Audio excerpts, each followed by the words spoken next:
out of Asia, Yeah.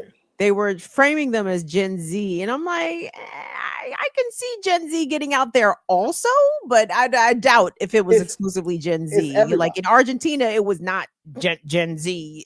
You know what I mean? It was elders out there. Again, yeah, ask those questions. It's skepticism. Like Tanzania right now, right? Like they got a new Hmm. lady in.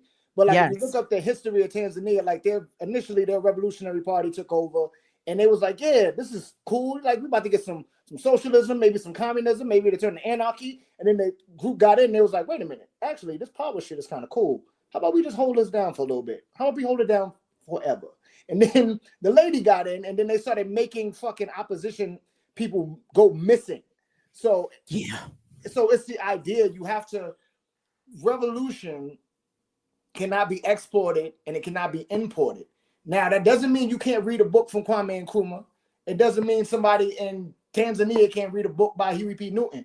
But you have to connect it to your material conditions and then see how that doesn't make sense and how that works.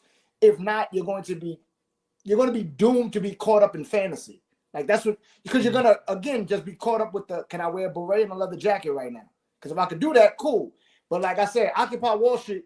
I remember going to Occupy Wall Street like when it started, going down to the little park that was like right across the street from a bank. It was like not too far away from Wall Street, and just being mad that I'm sitting around all these white people just talking about fucking theory all day.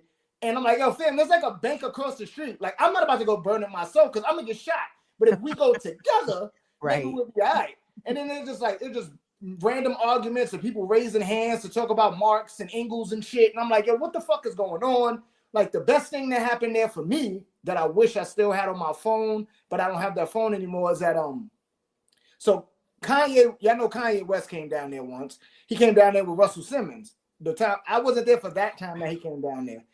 But the second time that Russell Simmons came by, I was there for. I recorded it. I wish I would have kept it.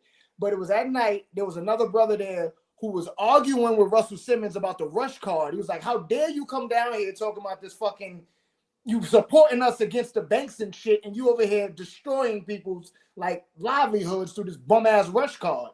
And he didn't have, Russell Simmons had no like retort, no kind of legible honorable retort. He had his lawyer there trying to like, he had his literal lawyer there trying to like be the mediator and like try to speak for Russell. And I'm like, that was the greatest moment of Occupy Wall Street for me. All the other shit,